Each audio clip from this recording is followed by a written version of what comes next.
What is up, guys? This is part 4 of Autococker Build 3019. So if you've missed any of the previous stuff, let's recap just a little bit. So part 1, we kind of just talked about what autocockers were and then prepared a little bit for this video series. Part 2, we talked about the Meteor M1 body that we're going with for this entire build. Then part 3, the last video, we're all about the pneumatics, those front pneumatics, the LPR 3-way ram, and then all the internal parts. And then part 4 today, we're gonna discuss the frame and then a couple other things like the on-off, barrel, and all those trigger parts. So in that previous video, part 3, we talked about all of the internals and the pneumatics and kind of how they all work together. This time we're gonna talk about the trigger frame and how it works in conjunction with those other parts.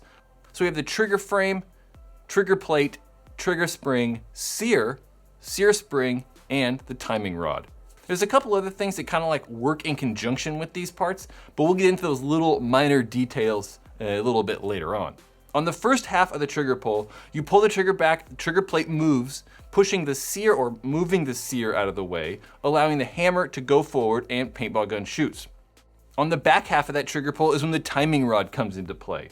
So the timing rod is connected to the shaft on the 3-way. So when you pull that trigger back, the shaft on the 3-way moves, allowing air to go into the front of the ram, pushing the bolt back. Then when you let go of the trigger, that shaft moves forward, allowing air into the back of the ram, and then moving the bolt back forward. And then the whole process starts over again. Yeah, so if you want to know more about that stuff, link in that info card up there. So let's start with what's on the bottom of this grip frame. So we need an on-off or an ASA, an air source adapter, to be able to put a tank on and get air into this thing. And I'm gonna go with the Planet Eclipse pops on-off. They're just very, very good on-offs. They're built well, they're super durable. The pops on-off mechanism, how you kind of just pop it forward and pop it back, I really like. Just makes it super clean and super easy. This isn't like the only good on-off. There's also the Inception design easy on-off, which I also really like as well. It has the same look and kind of same feel as the Eclipse pops on-off. I almost forgot what I was talking about. They both kind of have a feature that I really like, the macro line coming straight out of the front of the thing.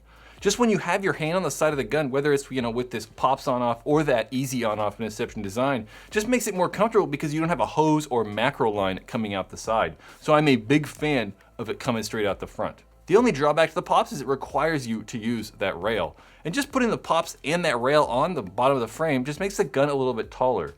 I actually don't mind this that much because I got, big hand, and then making the frame a little bit taller and the whole gun a little bit taller kind of just fits my hand a little bit better. But it's kind of a clunky design, it's not very clean, and most people don't like it. And I'd kind of, just prefer it just to mount straight to the bottom of the gun. If you want to help support Paintball Ruin My Life and you're building an autococker, make sure to click some of the links in the description as they help support this channel.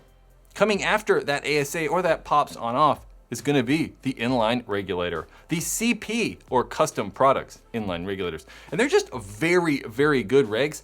They're kind of just known for being super durable, reliable, pretty easy to rebuild. And CP have been around for really like 20 years making these regulators. So to me, it was kind of a no-brainer to go with a CP reg.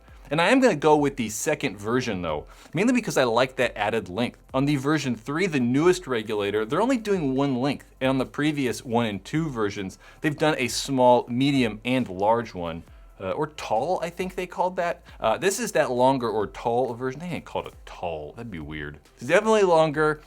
Yeah, I just like that added length. And then version 3, they're only making the short ones. And I don't like that. I got big hands like I said earlier, so I want that added length. They say the version 3 might be a little bit better in performance, maybe have a higher flow rate, so technically under very high rates of fire, it might be a little bit more consistent, but with these autocockers, we're shooting like 8-ish balls a second. Having a extremely high flowing regulator doesn't matter all that much. I just want quality, reliability, and CP fits it. And they're also like 25 bucks used on eBay, so that's cool too. And then the trigger frame, and like you kind of probably already saw it, we are going to go with the Meteor classic autococker trigger frame, and I like it. It's just made really well, kind of fits that classic motif that we kind of have already going with that M1 frame. And I like it because the finish is the same.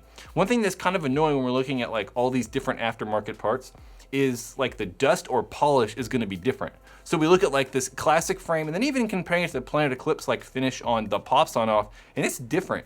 So I don't like that. I wanted to make sure that the frame and the body kind of match each other. So going with the Meteor frame just kind of made sense. And then we're just gonna start with what's on the inside of this thing. And the trigger plate is on the inside. And this is just a stock WGP trigger plate. I didn't really get anything crazy. We're just going with stock, internals for the frame. There are different trigger plates, so you can get the AKA trigger plate, or if you want, find an old cap trigger plate, and they're just gonna be a little bit lighter. So maybe you can get a lighter weight trigger pull, but that really requires you to like mess with springs and all that stuff, and I don't wanna do that. I just wanna like make the thing work and be bulletproof and simple. So stock trigger plate is what's gonna work for me. Some of you may have noticed though that that trigger is missing something, the trigger shoe, and mainly because I lost the one I was gonna use. So this is a clip of just, I don't know, an ANS trigger shoe just to kind of like show you what they're like. It just makes the trigger a little bit wider. The thing I don't like about this ANS one though is it doesn't cover the whole trigger, and it's purple. I had a brass one. I have no idea what I did with it. Next week though, part 5, it'll be in that video for sure. And like I said, stock parts, so we are using a stock sear as well. I kind of thought about using the roller sear, and that's really the only difference between Autococker sears.